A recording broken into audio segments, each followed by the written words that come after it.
الحمد لله، والصلاة والسلام على سيدنا رسول الله وعلى آله وصحبه ومن والاه واتبع هداه، وبعد. أيها المشاهد الكريم، من أكثر الأمور التي اهتم بها شرعنا الشريف لضمان أمن المجتمع وسلامته مسألة تنظيم العلاقة بين المسلم وغير المسلم، وهذا الأمر في غاية الأهمية، خصوصا في هذا العصر الذي يواجه فيه الإسلام سيلا من الأباطيل والاتهامات، بعضها يأتي من قبل المستشرقين الذين يدعون زورا وبهتانا أن الإسلام لم يحافظ على حقوق غير المسلمين، والبعض الآخر ومع الأسف يأتي من قبل بعض المسلمين الذين لم يفهموا حقيقة الإسلام السمحة، بل امتلأت قلوبهم بالغلو والعصبية، فراحوا يصورون الإسلام على أنه دين صدامي ودين دموي يرفض الآخر بل ويكرهه. ومن هنا كان لابد أن نقف اليوم وقفة، ليس فقط لنرد على هؤلاء وأولئك، ولكن لنقف وأعناقنا شامخة نبين عظمة شريعتنا وسماحة ديننا وكيف أنه حافظ على حقوق غير المسلمين.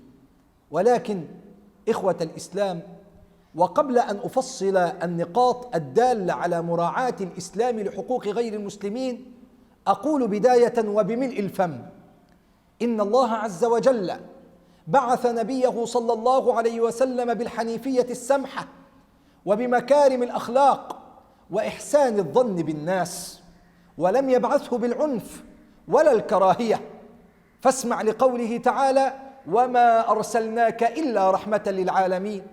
وقال تعالى: خذ العفو وأمر بالعرف وأعرض عن الجاهلين.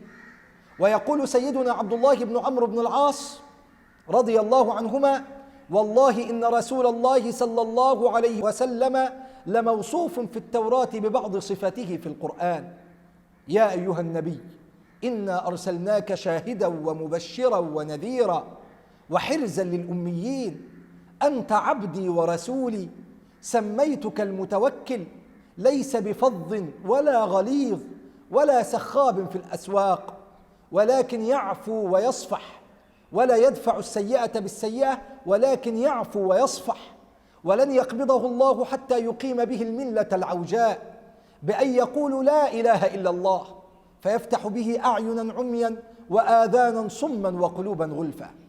على هذا المعنى عاش رسول الله صلى الله عليه وسلم وطبقه في حياته، فكان رحيما بكل الناس، برهم وفاجرهم، لدرجة أنه مرت به جنازة يهودي فبكى، فقيل: ما يبكيك يا رسول الله؟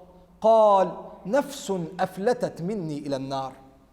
أعود وأقول: الآن نبين المنهج الذي وضعه الإسلام لتنظيم العلاقة بين المسلم وغيره، وملامح هذا المنهج تتركز في عدة أمور. أولها أن الله عز وجل كفل لكل إنسان حرية المعتقد، وهذا أمر واضح وضوح الشمس في كبد السماء، وإن كنت في شك فتصفح آيات القرآن الكريم ولا ينبئك مثل خبير، لتقرأ قوله تعالى: لا إكراه في الدين قد تبين الرشد من الغي.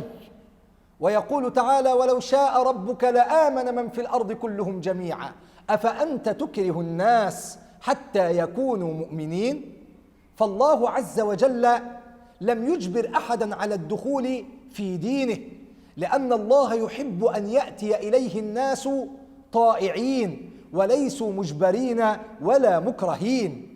قال تعالى: إنا هديناه السبيل إما شاكرا وإما كفورا.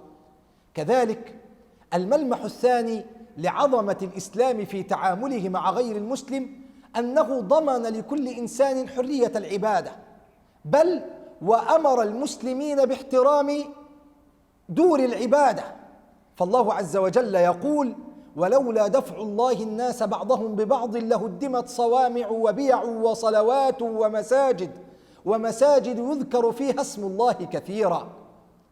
والناظر في تاريخنا الإسلامي يجد الكثير من النماذج المبهرة التي تدل على احترام المسلمين لدور العبادة واحترامهم لغيرهم حتى ولو كانوا من غير المسلمين.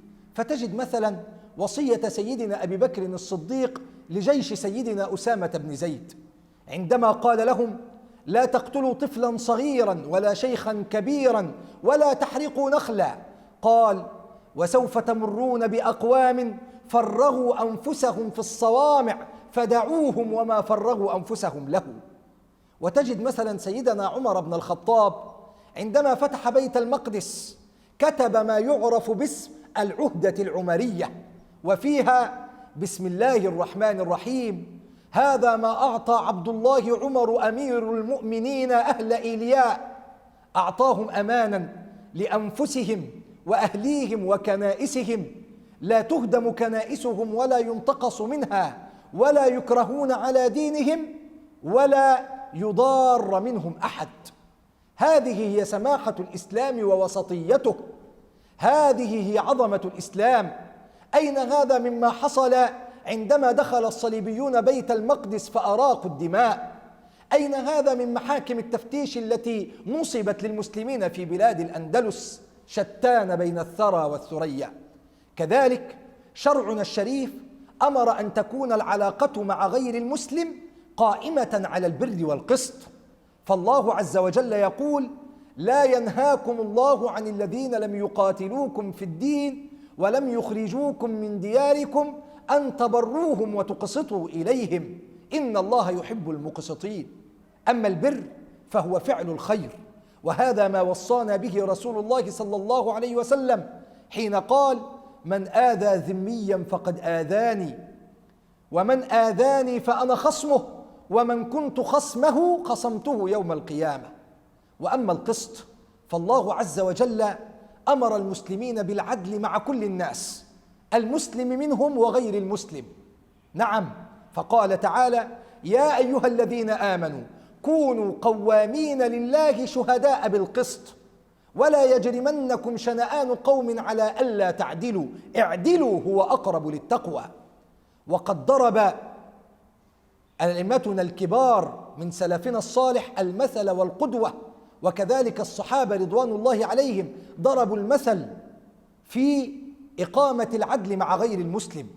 فتجد مثلا سيدنا عمر بن الخطاب يجيئه أحد اليهود مخاصما سيدنا علي بن أبي طالب، فاستدعى سيدنا عمر سيدنا علي وقال له: قف يا أبا الحسن بجوار اليهودي موقف القضاء. ثم بدأ سيدنا عمر يسأل، وانتهت الأمر بتبرئة سيدنا علي باعتراف اليهودي. ولكن بعد أن انتهى الأمر وجد سيدنا عمر أن وجه سيدنا علي متغير، فقال له: يا أبا الحسن، أو قد ساءك أنني أوقفتك بجوار اليهودي موقف القضاء؟ فقال: لا والله يا أمير المؤمنين، ولكني خشيت أن يكون اليهودي ظن أنك قد حابيتني لما ناديته باسمه وناديتني بي يا أبا الحسن. هكذا كانوا، وهكذا تعلموا من رسول الله صلى الله عليه وسلم ومن القرآن الكريم كيف يقيمون العدل حتى مع غير المسلم. نسأل الله العلي القدير أن يبصرنا بحقيقة ديننا السمحة، إنه ولي ذلك والقادر عليه. وصلى الله على سيدنا محمد وعلى آله وصحبه وسلم.